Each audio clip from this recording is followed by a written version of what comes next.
అందరికీ నమస్కారం. కొన్నిసార్లేంటో చాలా చిన్నగా అనిపించే ప్రశ్నలు మనల్ని చాలా లోతుగా ఆలోచింపజేస్తాయి కదూ.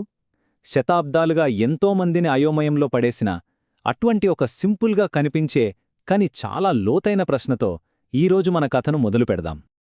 అవును, సరిగ్గా ఇదే ఆ ప్రశ్న. చాలా సింపుల్గా అనిపిస్తుంది కదా, కానీ దీని వెనుక ఒక పెద్ద కథే దాగి ఉంది. మరి ఆ కథేంటో ఇప్పుడు చూసేద్దాం రండి. సరే, మన కథ మొదలయ్యేది ఒక ప్రశాంతమైన పల్లెటూర్లో. ఆ ఊరి పేరు దామనెల్లూరు. అక్కడే మన కథలో ముఖ్యమైన వ్యక్తి లక్కీ అనే ఒక చురుకైన కుర్రాడు ఉండేవాడు. అది మామూలే, ఒక ఆదివారం ఉదయం. కానీ ఆ రోజు లక్కీకి మాత్రం చాలా ప్రత్యేకం. ఎందుకంటే ఒక చాలా మామూలుగా కనిపించిన దృశ్యం అతనిలో ఒక అసాధారణమైన ప్రశ్నను పుట్టించింది. అక్కడినుంచే అస్సలు కథ మొదలైంది. పిల్లల అమాయకత్వం ఎంత స్వచ్ఛంగా ఉంటుందో కదా, లక్కీకి కూడా అంతే.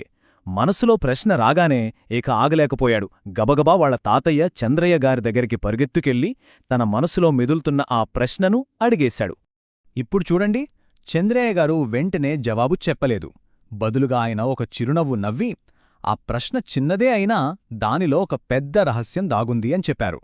అంటే ఆయన దృష్టిలో సమాధానం కన్నా ఆ ప్రశ్నే చాలా విలువైందన్నమాట.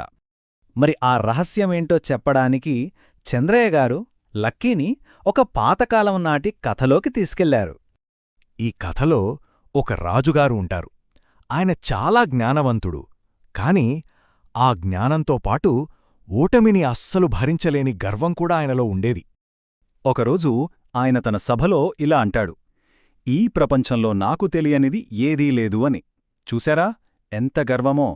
అయితే ఆయనకు తెలియదు, ఆ గర్వమే ఆయనకొక పెద్ద సవాలును తెచ్చిపెట్టబోతోందని. సరిగ్గా అప్పుడే ఆ సభలో ఉన్న ఒక వృద్ధ పండితుడు లేచి నిలబడ్డాడు. రాజుగారి గర్వాన్ని చూసి ఒక చాలా మామూలు ప్రశ్నతోనే సవాలు విసిరాడు. ఆ ఒక్క ప్రశ్నతో సభ మొత్తం నిశ్శబ్దంగా మారిపోయింది. అంతే, సభలోని వాళ్లందరూ నవ్వడం మొదలుపెట్టారు. రాజుగారి ముఖం అవమానంతో ఎర్రగా మారిపోయింది. తన నిపుణులందర్నీ పిలిపించాడు, కాని ఎవ్వరూ సమాధానం చెప్పలేకపోయారు. తన సర్వజ్ఞానానికి కూడా హద్దులుంటాయని ఆయనకు ఆ క్షణంలో అర్థమైంది. అప్పుడు ఆ పండితుడంటాడు, అసలు జ్ఞానమంటే ఇదే. మనిషి చాలా చిన్న ప్రశ్నలకే జవాబు చెప్పలేనని తెలుసుకున్నప్పుడే అతనిలో గర్వం పోతుంది అని. చూశారా, ఆయన ఉద్దేశం రాజుని అవమానించడం గాదు, ఒక పాఠం నేర్పడం. ఆ అనుభవంతో రాజుగారికి జ్ఞానోదయమైంది. ఆయనొక గొప్ప సత్యాన్ని తెలుసుకున్నాడు. మనిషి పుట్టింది అన్నీ తెలుసుకోవడానికి కాదు, అర్థం చేసుకోవడానికి ప్రయత్నించడానికే అని. సరే, ఈ కథ చెప్పాక చంద్రయ్య గారు మళ్లీ మన లక్కీ వైపు చూశారు. కథ వర్తమానంలోకి వచ్చేసింది. ఇప్పుడు సైంటిఫిక్గా చూద్దాం. లక్కీ అడిగిన ప్రశ్నకు జవాబు ఏంటంటే, ఒక మనిషి తలమీద సుమారుగా 80,000 నుంచి 1,50,000 వరకు వెంట్రుకలు ఉంటాయట. కానీ ఇక్కడ ఒక విషయం ఉంది.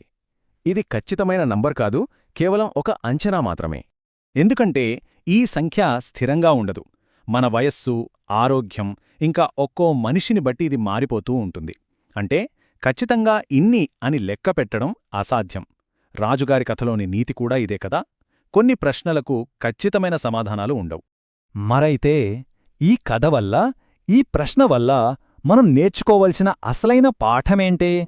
ఇక్కడ మనం గర్వానికి, జ్ఞానానికి మధ్య ఉన్న తేడాను చూడాలి. గర్వం ఎప్పుడూ సమాధానాలిస్తుంది, నాకే అన్నీ తెలుసు అనుకుంటుంది. కాని జ్ఞానం, అది ఎప్పుడూ ప్రశ్నలడుగుతూనే ఉంటుంది, ఇంకా అర్థం చేసుకోవాలని చూస్తుంది. చెప్పాలంటే గర్వం ఒక గమ్యం అనుకుంటే, జ్ఞానం ఎప్పటికీ ముగియని ఒక ప్రయాణం లాంటిది. చంద్రయ్య గారు లక్కీకి చెప్పిన మాట చాలా ముఖ్యమైనది. ఏదైనా తెలియకపోవడం తప్పు కాదు, కాని దాని తెలుసుకోవడానికి ప్రయత్నించడమే గొప్ప విషయమని. అంటే తెలియకపోవడాన్ని ఒక లోపంగా కాకుండా నేర్చుకోవడానికి ఒక అవకాశంగా చూడాలన్నమాట. ఆ రోజు నుండి లక్కీకి మనుషులు, ప్రకృతి, ఈ ప్రపంచం, ఇలా దేని గురించైనా సరే ఏ ప్రశ్న కూడా చిన్నదిగా అనిపించలేదు. ప్రతి దాంట్లోనూ ఏదో ఒకటి నేర్చుకోవాలనిపించింది. అందుకే అంటారు కదా, గర్వం సమాధానాలిస్తుంది, కాని జ్ఞానం ప్రశ్నలడుగుతుంది. బహుశా నిజమైన జ్ఞానం అంటే సమాధానాలు తెలుసుకోవడంలో కాదు, సరైన ప్రశ్నలు అడగటంలోనే దాగి ఉందేమో. ఏమంటారు?